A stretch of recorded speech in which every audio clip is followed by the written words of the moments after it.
Vía Pública. ¿Cómo están ustedes? Muy buenas noches, bienvenidos a Vía Pública. Preocupantes aglomeraciones se han producido en barrios y centros comerciales de la región metropolitana a solo días de la Navidad. Y el mismo día en que vivimos, reconozcámoslo, con bastante susto de que alguna de nuestras comunas retrocediera a fase 1. No pasó eso, pero al parecer hubo posibilidades. Había algunas comunas que tenían los elementos como para que la autoridad lo hubiese hecho. Es decir, estamos jugando muy en el filo. Pero así y todo, bueno, está la Navidad y la gente salimos. Aquí yo vivo en la misma ciudad que muchos de ustedes.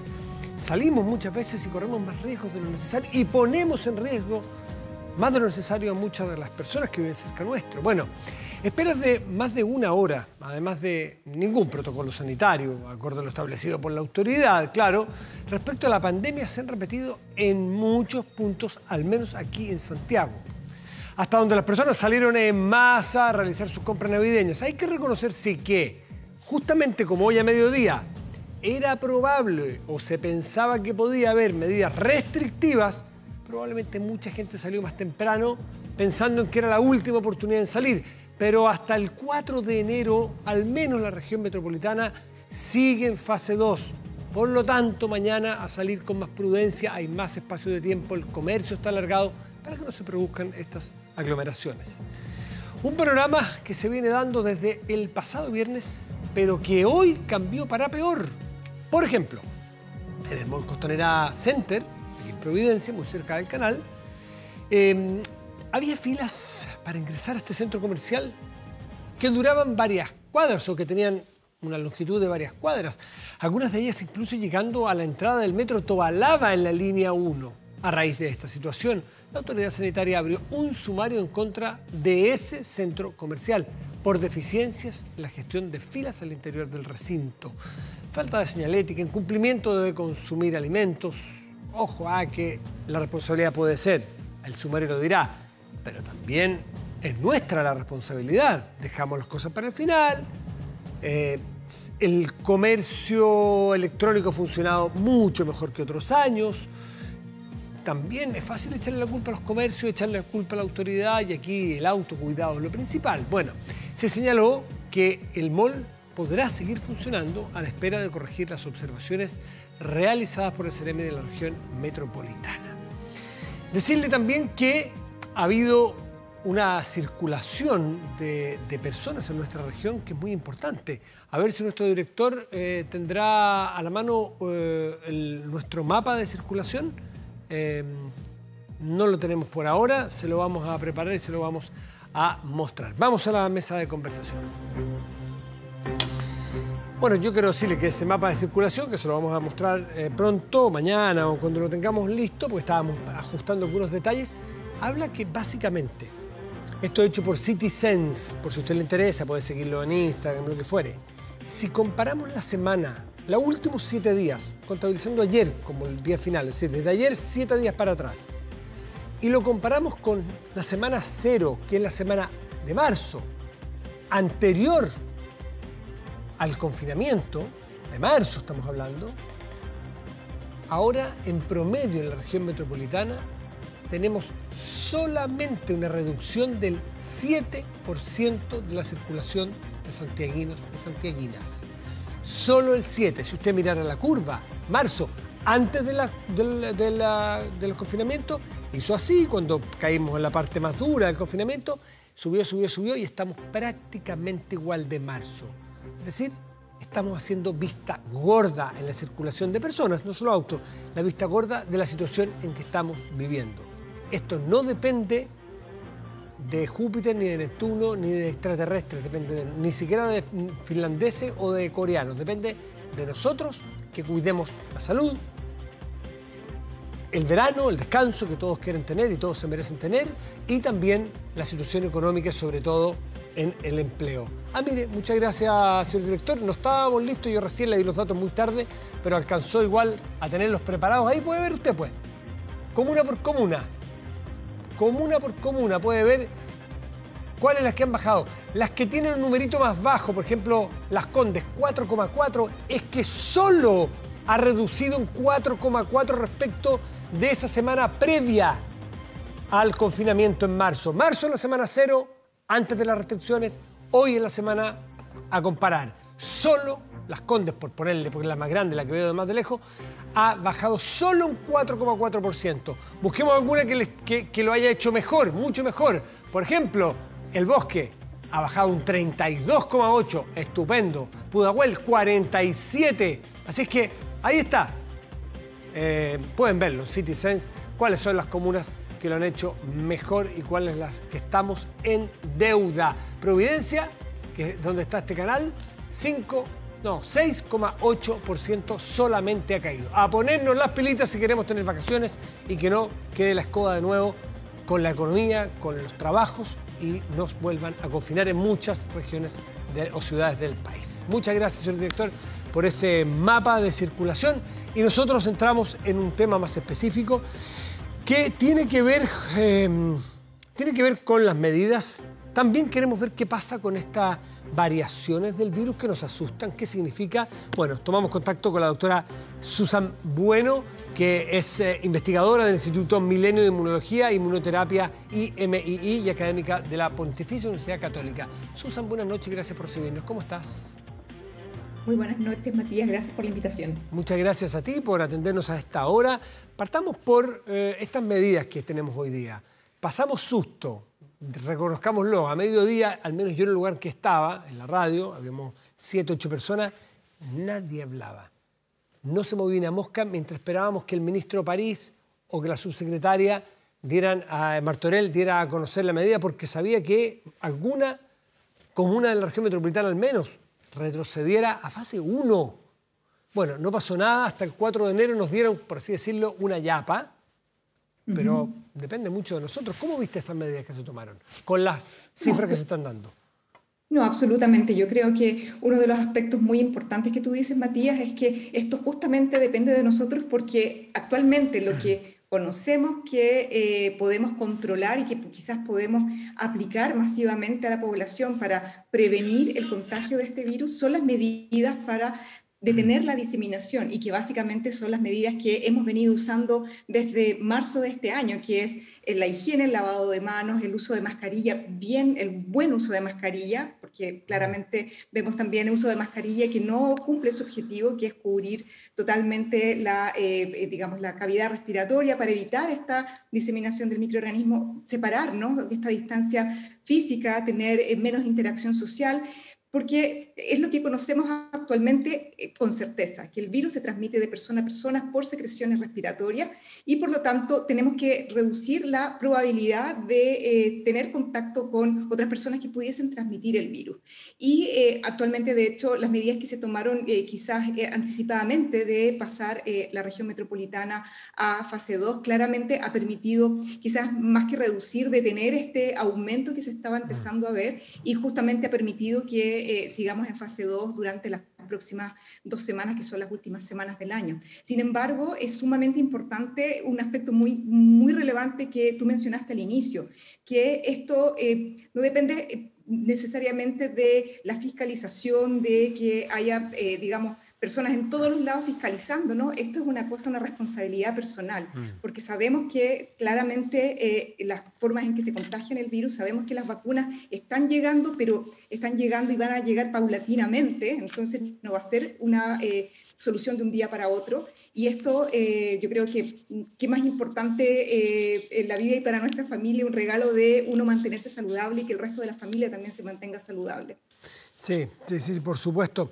¿A ti te parece que si continúan las cifras como están o en la tendencia que están, el día 4 de enero nos podemos encontrar con una noticia inesperadamente mala, por ejemplo, que nos perdamos el verano o parte de él, con todo lo que ello significa, y que nos restrinjan más la circulación? O sea, claramente todo esto es una situación dinámica que se va evaluando prácticamente cada día. Y justamente los números y el porcentaje de positividad de la población determina mucho cuáles son las medidas que se tienen que tomar, por lo que mencionaba anteriormente, de que la única medida que conocemos en este minuto que nos permite reducir la circulación del virus y que las personas se contagien es tomar medidas que prevengan, digamos, la exposición de las personas que estamos susceptibles a este virus a contagiarnos. Y claramente va a depender mucho de cuál va a ser el comportamiento de nuestra población.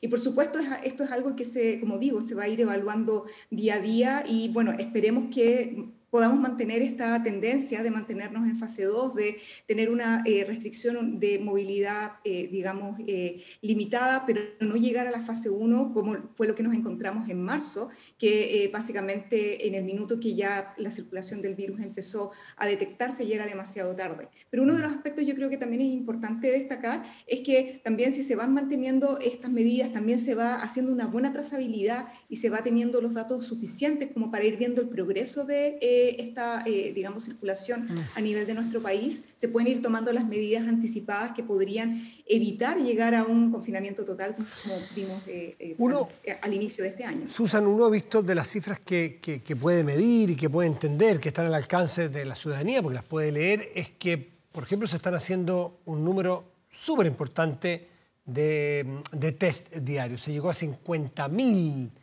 Recordar solamente que el 1 de enero de este año o el 2 de enero de este año había un laboratorio que era capaz de hacer test en Chile y como mucho, cuando caímos en los primeros meses de confinamiento aquí o de pandemia en Chile, marzo, abril, se hablaba de que tranquilos porque Chile ha logrado en 2 meses, hablábamos entonces, 2 o 3 meses, ha logrado generar la posibilidad, escuchen bien, de hacer 12.000 test. Y era una cosa como, podemos llegar a 12.000 test.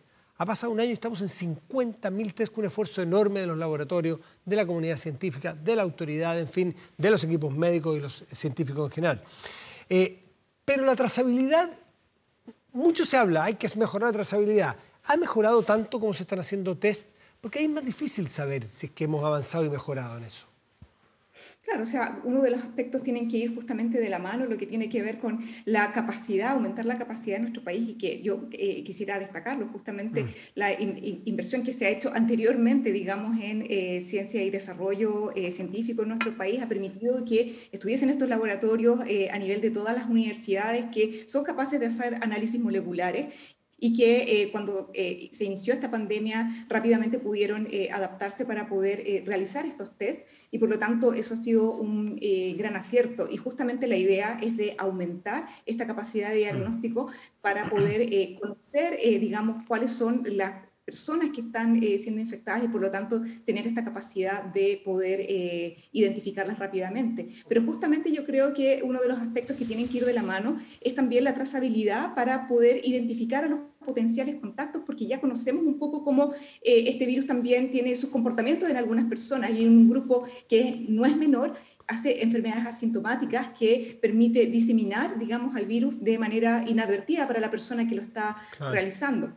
Y en ese sentido, justamente hay que aplicar otras medidas y que considero que sí ha aumentado, pero claramente llegar a países como, por ejemplo, el nivel de trazabilidad que tienen en China, por ejemplo, que ha logrado justamente poder reducir al máximo la circulación de este virus, es yo creo que una aspiración que tenemos que lograr mientras esté todavía esta pandemia en progreso. Ahora, entendemos, de la mano. Susan, por lo que hemos leído, que en China esta trazabilidad muchas veces es a costa del sacrificio o de la cesión de intimidad, de derechos de privacidad y cosas que, bueno, no vamos a entrar a una discusión o a un análisis político de un régimen y otro, pero a lo mejor aquí es más difícil o a lo mejor la población culturalmente aquí es más escéptica o más reticente a entregar, por ejemplo, datos de nuestros teléfonos celulares para que nos hagan algún rastreo.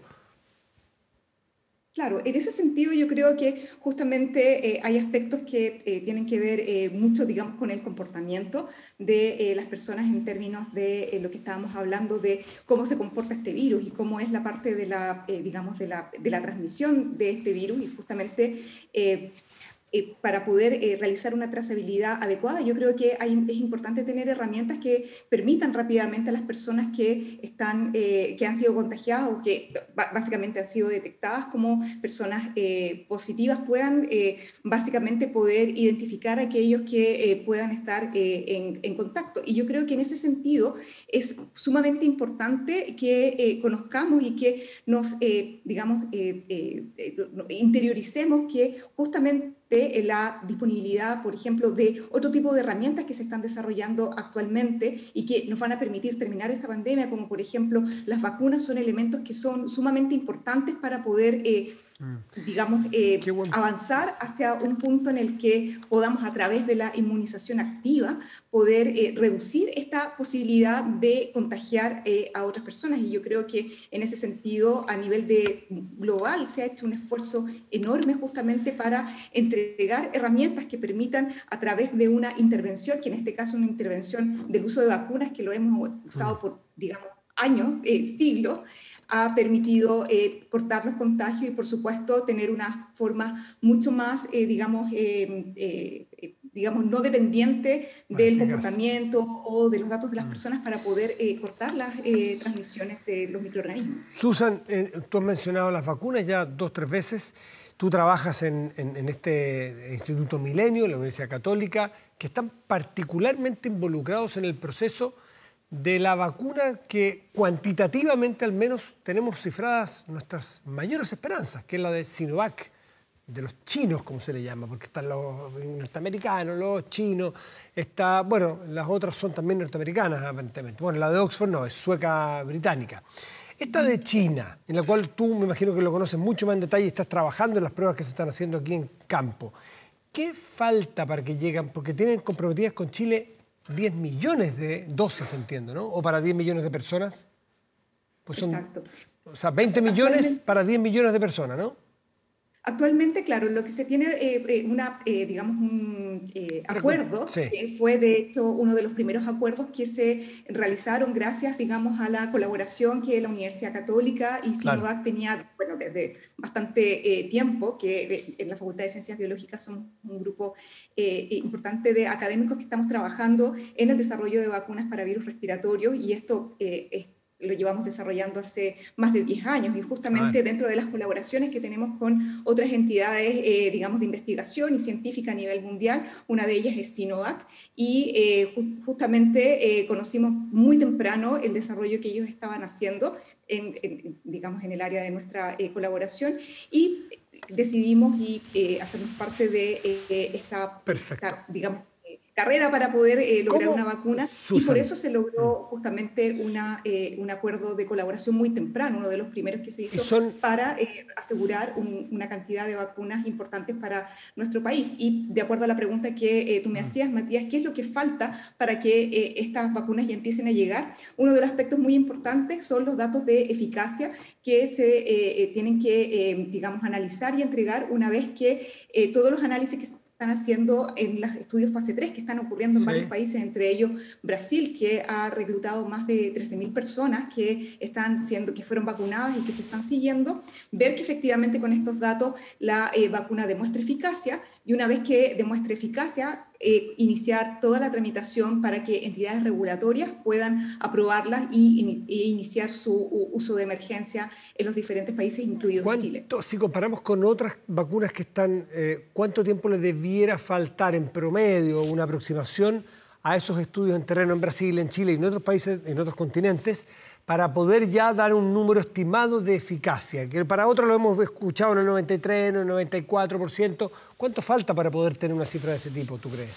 Bueno, justamente los estudios, por ejemplo, que se iniciaron en Brasil partieron aproximadamente cerca de agosto de este año, y por lo tanto, actualmente, ya que se ha reclutado un número importante, los resultados deberían estar muy pronto, y esto permitiría ya tener un dato inicial de la eficacia de esta vacuna, y por lo tanto permitir ya tener, los antecedentes necesarios como para evaluar su uso y justamente poder Susan, y no hay ningún antecedente. O sea, voy a poner un escenario hipotético. Puede que termine esto y nos diga, ups, nuestro nivel de eficacia fue 62,3%. ¿por qué debiéramos suponer que va a andar en el 90 como andan las otras? ¿Por qué tanta esperanza allí? ¿Hay algún antecedente que ya vaya vislumbrando cómo va?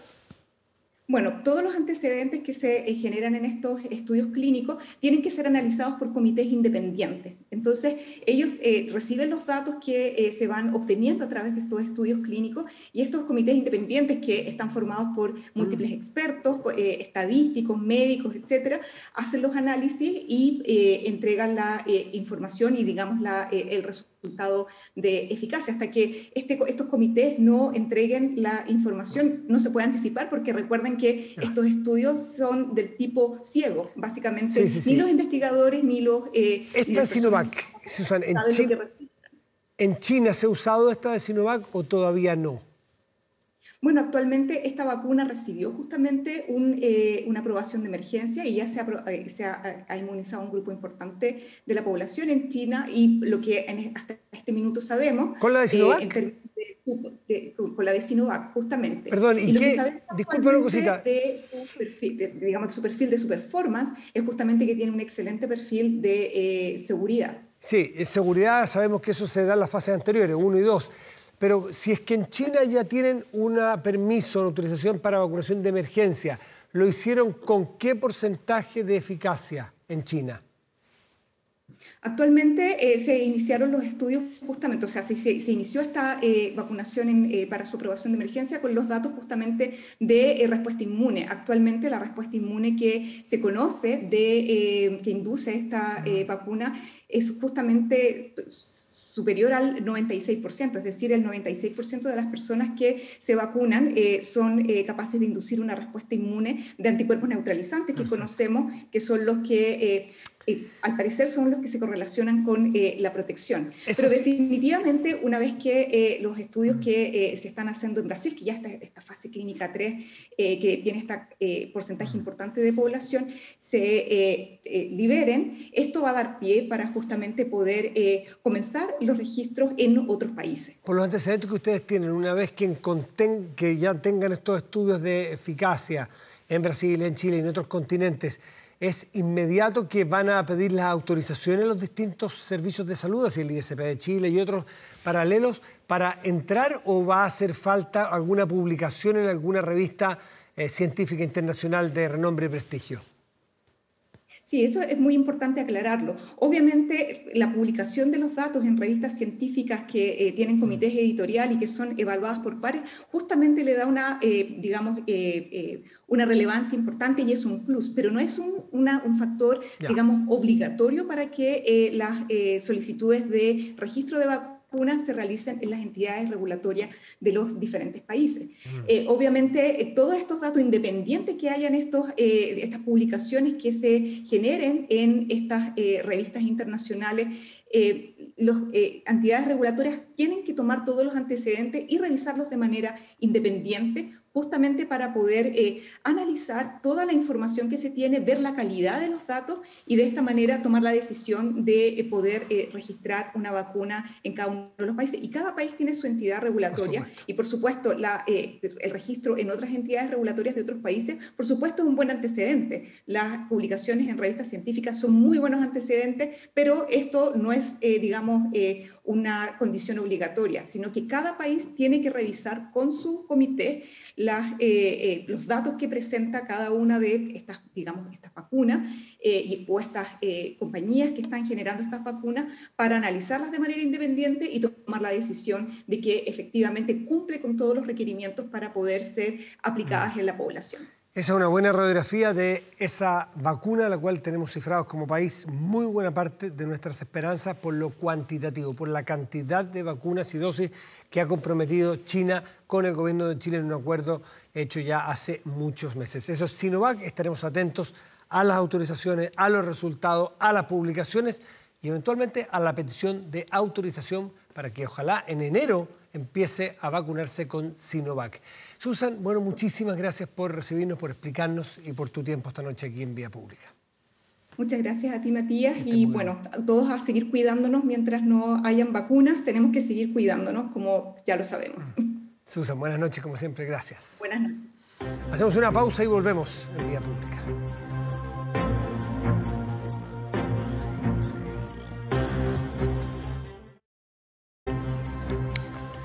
Estamos de vuelta en Vía Pública y de los hitos del año en Chile, en arte, en deporte, en ciencia, se instaló en la agenda una agenda de ciencia. Esa agenda de ciencia es en enero, así como el Festival de Viña es en febrero. Bueno, este año sabemos que en enero es la ciencia, y es la ciencia a nivel mundial, primer nivel mundial. Y nos referimos sin duda al Congreso del Futuro, que además este año, en estas circunstancias tan particulares, donde la ciencia juega un rol fundamental, cumple 10 años. Pero afortunadamente la tecnología permite que sigan viniendo, por ejemplo, para decirse la corta, 4 premios Nobel, pero no premios Nobel de física y química del último, del año anterior. Van a estar aquí debatiendo los temas de punta en el Congreso del Futuro entre el 18 y el 21 de enero. El presidente de esta comisión, Guido Girardi, está con nosotros. Buenas noches, Guido, gracias por venir. ¿Cómo estás, Matías? Bien, bueno, ¿qué año para cumplir 10 años? Donde la ciencia está en un desafío que no lo estaba quizás desde cuándo en esta materia, ¿no? Qué interesante coyuntura. Bueno, yo pienso que tal vez no nos damos cuenta, pero siempre la ciencia ha permitido la evolución de la humanidad. Desde que aprendimos a hacer las primeras armas líticas, a controlar el fuego, que permitió el desarrollo del cerebro, hasta el desarrollo de la rueda, la domesticación de plantas y animales hace 10.000 años, que permitió la construcción de civilización. Acuérdate que antes éramos recolectores. Nómadas, claro. Ahora pudimos acumular alimentos, al acumular alimentos se pudo generar civilización, la imprenta. Lo que pasa es que lo que estamos viviendo hoy día inédito es la velocidad del desarrollo de la tecnología. Vivíamos en un mundo en el siglo XX donde tú podías decir, en 10 años el mundo va a ser más o menos de esta manera. Eso es lo que cambió, es la velocidad. Nosotros pasamos de la... Y ahí está el nombre, ahí está la invitación, evitar la incertidumbre. ¿Qué sentido más claro de lo que está diciendo ese eslogan? A todos entendemos a qué se refiere. Bueno, lo que pasa es que estamos en otra era que tiene varias características. Primero, se termina la revolución industrial del siglo XX, que este mundo que creó los motores de combustión, que generó un mundo donde la mano de obra, los profesionales, los trabajadores, era el factor de productividad, y donde el petróleo era el combustible que es lo dominaba el mundo. Ese mundo ya no existe, pero ese mundo parió un modelo comunicacional vertical, igual que el modelo, creó un modelo de institucionalidad, de política, de democracia, una manera de educar. Todo ese chasis hoy día se está evaporando, se está disolviendo, y no tenemos instituciones porque las instituciones están quedando obsoletas y está emergiendo un nuevo mundo, pero que siempre tiene las mismas características, así como existían los motores a combustión, que eran lo que movían esa economía. Hoy día hay motores, pero son motores algorítmicos, son motores matemáticos. Pero ese motor, así como los motores a combustión necesitan petróleo, este necesita otro combustible que son los datos. Y así como la pelea era por controlar el petróleo, hoy día la pelea también es por controlar el combustible del siglo XXI, que son los datos. Por eso que Trump pelea con TikTok, por eso que la lucha Huawei versus Google, por eso que las principales armadas, ejércitos del siglo XXI son las plataformas Facebook, Google, Amazon, Apple, Twitter, Instagram versus las chinas. ¿Por qué? Porque controlan los datos y desarrollan la inteligencia artificial. Porque sin datos no hay inteligencia artificial. Estos motores, que son los algoritmos, con los datos, su producto es la inteligencia artificial, y quien domine la inteligencia artificial va a ser dueño del mundo. Y por eso que es tan importante que ni los datos ni la inteligencia artificial estén en pocas manos. Tienen que democratizarse y tienen que ser bienes públicos al servicio de la humanidad. Igual que la energía nuclear. Si alguien tiene toda la energía nuclear, puede destruir el mundo, pero también la energía nuclear puede ser útil para la humanidad. Nosotros no podemos vivir sin inteligencia artificial, pero la inteligencia artificial no puede ser para el control, no puede ser para que tú pierdas tu libertad, tu autonomía. Tiene que ser. Y esto es lo que tratamos en el Congreso del Futuro, que empieza el 18 de enero, que va a ser durante 4 días, va a ser presencial y tenemos 80 de los principales. Es un encuentro de ciencia, pero también de filosofía y de arte, porque hoy día están juntos. Hoy día ciencia sin ética, sin filosofía, es muy peligrosa. Y por lo tanto la ciencia hoy día tiene que tener acompañamiento de ética. Por ejemplo, la discusión hoy día que te plantea Silicon Valley es el rol del humano. Le vamos a entregar todo el poder a las máquinas. El humanismo liberal y los derechos humanos tienen que ver con que cada persona en su individualidad tiene derechos fundamentales de expresión, de libertad, de autonomía. Cada ser humano es el que sabe por quién votar, qué pareja elegir, qué arte ver, qué consumir. Esa es la esencia del mundo que sustenta todo el sistema democrático y todo el sistema humanista. Pero ¿qué pasa cuando ya son los algoritmos que empiezan a decirte por quién votar como Cambridge Analytica, o piensa una cosa, que la dimensión más propia del humano, que es el amor, que tú dirías, eso es lo que hace al humano humano, porque los otros seres vivos solo tienen reproducción o solo se reproducen para tener hijos. El ser humano tiene una capacidad de reproducción que va más allá, o de sexualidad que va más allá de la reproducción. Y entonces el amor, que es lo más propio del humano, así como lo conocemos de esta especie, bueno, 40% de los americanos hoy día están eligiendo sus parejas ya no a través del amor fortuito, casual, espontáneo, el amor a primera vista, sino a través de un algoritmo que es Tinder, entre otros. Entonces el amor, hasta el amor se transforma en una optimización matemática. O sea, ya las máquinas nos están reemplazando la capacidad de decidir. Y van a ser capaces de meterse en nuestras cabezas y ver qué es lo que estamos... ¿Es cierto eso de ciencia ficción?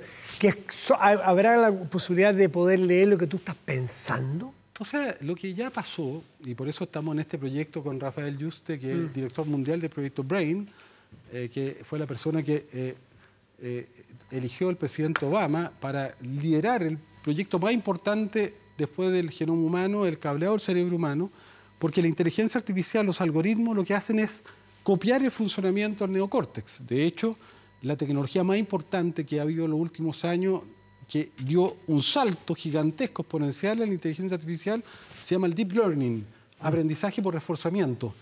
Eso es una copia de la corteza visual. Entonces, el desarrollo de la inteligencia de nuestro cerebro se va a traducir justamente en estos sistemas neuronales artificiales que emulan el cerebro. Y por lo tanto, hoy día ya hay en laboratorio la posibilidad de leer tu cerebro, leer tus emociones, pero lo más importante es que si tú lo puedes leer, si yo puedo saber lo que estás pensando, ya tú eres transparente y tienes una vulnerabilidad gigantesca. Y los derechos, ahí viene una institucionalidad interesante. Y por eso, si yo lo puedo leer, lo puedo escribir y puedo poner en tu cerebro emociones, pensamientos que tú crees que son tuyos, pero no son tuyos. O un computador podría meterse en tu cerebro y manipularlo.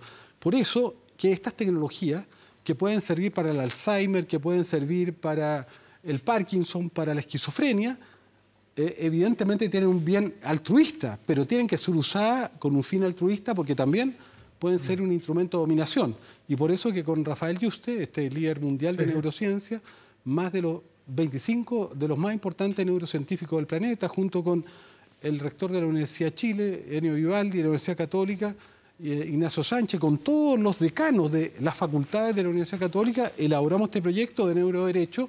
Bueno, son los temas que vamos a discutir en el Congreso futuro, además de los de la vacuna. Estábamos hablando aquí de las vacunas. La pandemia es resultado de una crisis ecológica, de cómo habitamos el mundo, porque por la misma razón que tenemos calentamiento global, tenemos pandemia. ¿Por qué? Porque los virus, estos virus, coronavirus, son virus de animales que viven en animales. Nosotros, los seres humanos, tenemos más bacterias que células propias y tenemos más virus en nuestro cuerpo que células propias y que bacterias, pero son parte de nuestro organismo. De hecho, 40% de tus moléculas en la sangre que determinan tu conducta, tus emociones, que incluso tienen que ver con la elección de la pareja sexual, son moléculas producidas por bacterias. Hay un nuevo campo. Bueno, estos virus habitan, son propios de los pangolines, de los murciélagos, de las cigalas. Entramos en su territorio. Cuando tú invades, empiezas a deforestar, empiezas a conectar al ser humano, y sobre todo cuando los seres humanos empiezan a comer animales que nunca se habían comido, por lo tanto que nunca esos virus habían entrado al cuerpo humano, entran al cuerpo humano, el cuerpo humano, su sistema inmunológico no los reconoce, no tiene defensa, Guido. Y entran sin ningún tipo de barrera. Bueno, entonces todos estos temas los vamos a poner y también mirar las grandes oportunidades que tiene Chile para el siglo XXI, que son gigantescas en todos estos planos. Chile, si se han hecho 10 congresos del futuro, vienen super capos, siempre hay premios Nobel y tipos de las mejores universidades del mundo. ¿Ha ayudado esa conexión de Chile y toda esta fundación de Desafíos del Futuro para enfrentar la pandemia y tener links, tener relaciones con el mundo científico para poder abastecernos de conocimientos, de vacunas, de redes? ¿Ha servido? Bueno, el Congreso del Futuro primero no es del Senado. No. Es la alianza entre el Senado, todas las universidades chilenas y la Academia de Ciencias. Y evidentemente ha servido. Nosotros nos reunimos todos los jueves como Comisión del Futuro y de Salud con cerca de 40 científicos, donde está todo el comité asesor de gobierno y donde vamos empujando y ayudando con conexiones internacionales también. Y este mundo que vamos a enfrentar, tú decías, evitar la incertidumbre, ¿por qué? Porque este mundo va a tener una característica, es un mundo cambiante, es un mundo conectado a la velocidad de la luz. ¿Qué quiere decir esto, Matías? Cuando yo estoy hablando contigo, estoy hablando de una velocidad neuronal de 120 metros por segundo.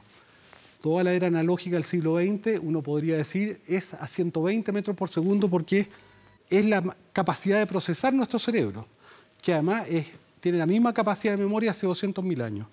Cuando yo entro al sistema digital, a un tablet, a un teléfono, transita ya no 120 metros por segundo, sino a 300 millones de metros por segundo.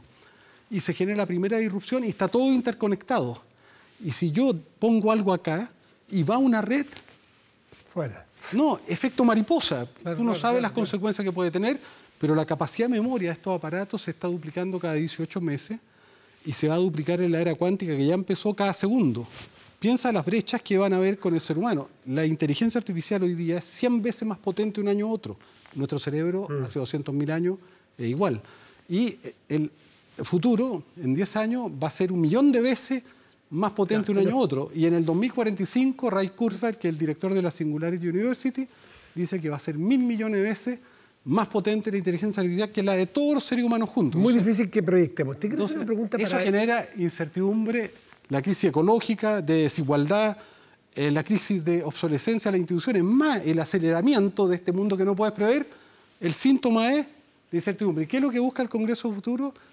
Es ser como un faro en la tormenta, es ser un GPS que te ayuda a vivir en esta nueva era. Como Comisión de Futuro del Senado, las universidades, ¿qué papel deben cumplir ustedes, todo este grupo de gente que lleva muchos años trabajando y aportando, en la nueva Constitución? Porque si vamos a una nueva Constitución para los próximos 40 años y nosotros vamos a estar pensando en las instituciones de la Revolución Francesa, que pueden ser muy buenas, muy ciertas, muy interesantes, pero el temor a quedar obsoletos rápidamente y disculpen, podemos hacer el loco. Si nos pasamos un año o 18 meses haciendo una nueva Constitución para el nuevo Chile y no están estos temas, perdimos una tremenda oportunidad. ¿Cuál es el papel que va a jugar el Congreso, la Comisión del Futuro? Bueno, ya lo está jugando, porque las leyes son instrumentos de futuro. Tú no legislas para atrás.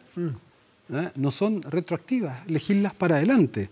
Una ley no está hecha para un año más, puede estar hecha para 20, 30 años más. O sea, son predictores de futuro. Y a veces uno lo entiende. Y por eso que nuestra comisión es la única en el mundo que sus miembros son los senadores, transversalmente, con los miembros de la Academia de Ciencias que pueden votar, con los decanos, con los rectores, entonces con los premios nacionales de ciencia. Y además pueden presentar proyectos de ley. Pero lo más importante es que nosotros lo que queremos hacer con el próximo año es que la Comisión del Futuro, junto con todas las universidades, seamos un chasis de apoyo y asesoría sobre los temas que vienen. Te doy un ejemplo. ¿En la Convención Constituyente? Claro, para asesorarlo Sí, claro. de manera neutral, sin tomar posición política. Entregar insumos a los de izquierda, a derecha, a los independientes, a todos, sobre los temas. Y te pongo un ejemplo. Nosotros tenemos más de 250 científicos hoy día trabajando en las comisiones. Por ejemplo, tenemos una comisión de todos los especialistas chilenos en hidrógeno, porque Chile tiene el mayor potencial del mundo en hidrógeno. ¿No? A partir de nuestra comisión se creó la comisión de gobierno. Entonces, tenemos ahí trabajando gratis, de manera altruista, a los académicos y el científico de toda la universidad. En inteligencia artificial tenemos cerca de 40 científicos que elaboramos la política y la estrategia de inteligencia artificial de Chile, que el presidente Piñera la tomó y creó la comisión. Tenemos una comisión de política satelital. Chile tiene que hacer sus propios satélites. Tenemos una comisión de acuicultura de 70 personas que están pensando, los alimentos del futuro van a ser un problema porque los continentes no van a tener agua, van a ser desérticos y los alimentos se van a producir en el mar, y Chile tiene el mar más potente del planeta por la desierto, sol, mar, costa. Entonces, eso es un Chile que tiene futuro y nosotros estamos pensando junto con los... Bajo tu mirada, si hay una grieta en lo político, que muchas veces no nos entendemos ni a ponernos de acuerdo que esto es un vaso de agua, porque eso lo vemos, cosas absurdas. Pero en política internacional, aparentemente, Chile tiene una tradición de tener políticas de Estado. En ciencia, solo con sí y no casi, en ciencia, en futuro, en todos estos temas, ¿Chile está más cercano a la grieta de que no nos hablamos o más parecido a lo que supuestamente tenemos en política internacional, que tenemos políticas de Estado? ¿Qué crees? O sea, yo creo que la Comisión del Futuro y el Congreso Futuro han sido una terapia. Sin duda.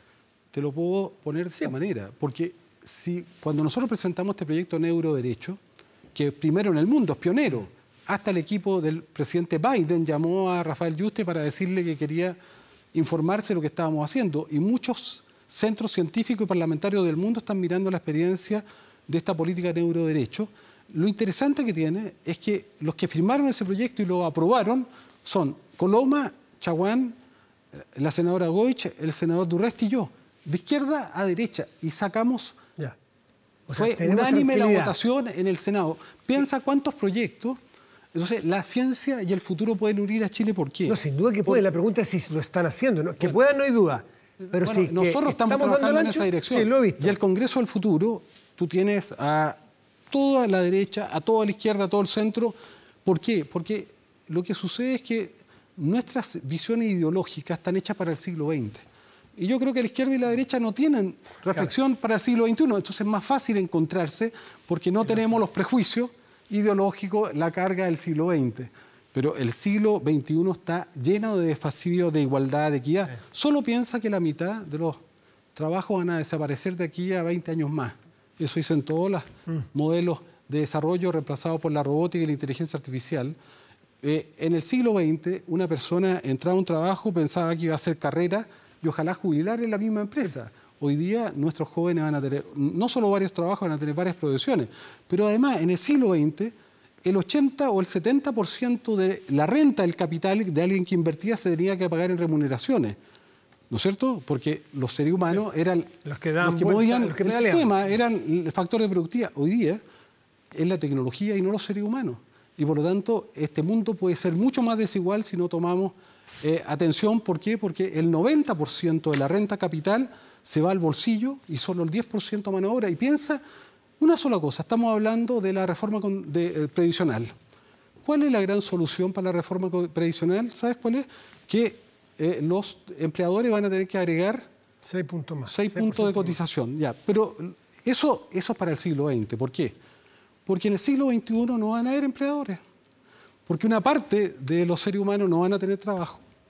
Y además los trabajos van a cambiar, porque en vez de tener una empresa por costo de transacción, tu mismo canal, en vez de tener una persona contratada con contrato fijo, con cotización previsional de salud, porque le interesaba, porque era el factor de productividad, van a tener tareas suministradas por plataformas tipo Uber, donde le va a suministrar el contador, el técnico, pero ya solo por tarea, sin contrato, sin cotización previsional. Ese es el mundo que viene. A mí no me gusta la precarización, pero ¿cuál es la respuesta?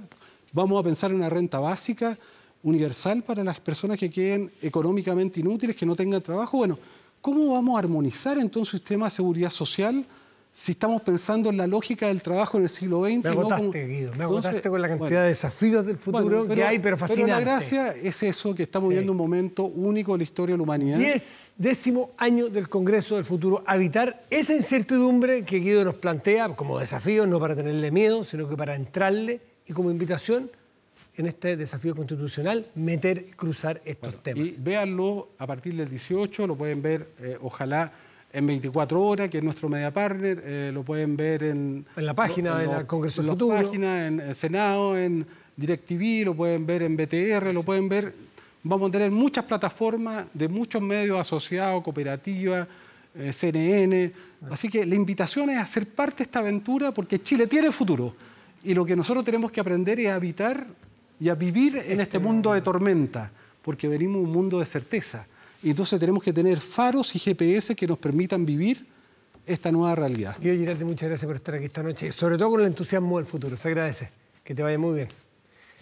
Pausa y volvemos en Vía Pública.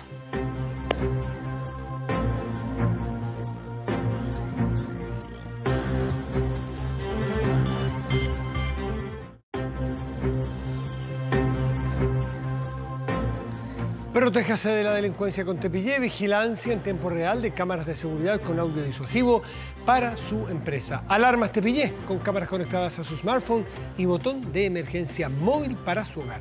No sea usted la próxima víctima y contrátelos en tepille.cl. Veamos en nuestra pantalla principal nuestro portal de noticias 24horas.cl, que en este momento está encabezado por la siguiente información. El gobierno valora la negativa del Tribunal Constitucional al segundo retiro impulsado por parlamentarios. Sienta un importante precedente, dice el vocero de gobierno. Más detalles en el portal 24horas.cl. Pausa y volvemos en Vía Pública. Espérenos.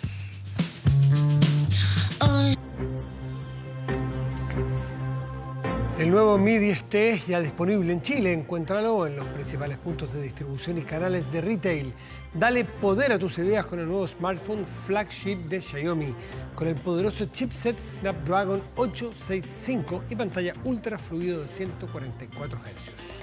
Vamos a la pantalla, pero que revisamos de inmediato la temperatura de este momento en la región metropolitana. 20 grados, despejado, desde lo más alto que hayamos repasado en esta temporada, creo yo, a esta hora. Mire, si se siente, ¿no? Para mañana y pasado, ¿qué debiéramos esperar? Bueno, mire, ¿qué menos podemos pedir? Si mañana tendremos despejado y pasado también, despejado aquí en la metropolitana, con máximas probables de 32 y 31 grados. Otras regiones del país, por favor. Concepción, región del Biobío, que también está muy estrecha en sus capacidades y en su situación sanitaria y pandémica. Así que un saludo a ellos también y fuerza, porque hablamos mucho de Santiago, pero muchas otras grandes ciudades lo están pasando muy mal. Despejado mañana, máxima probable de 23 grados, y San Pedro, la región de Antofagasta, 32 grados, máxima probable y cielo parcial. Mon Laferte fue destacada dentro de lo mejor de 2020 en materia musical por el prestigioso ranking de Billboard. La artista chilena, radicada en México, se instaló con 2 canciones entre las mejores 25 latinas del año. Una de ellas es su reciente ganadora del Latin Grammy y que ya revisamos de fondo. Beautiful, bien castellanizado, miércoles. Y que se sepa nuestro amor. Ese es el otro tema, en colaboración con Alejandro Fernández. Para Billboard, la cantante chilena se convirtió en el alter ego de todos nosotros durante esta cuarentena con su alentadora canción que habla sobre el amor propio, el empoderarse. Beautiful es la segunda publicación solista de Mon Laferte tras su álbum Norma y el sencillo Plata Tata. Con Mon Laferte nos despedimos. Muy buenas noches y gracias por venir.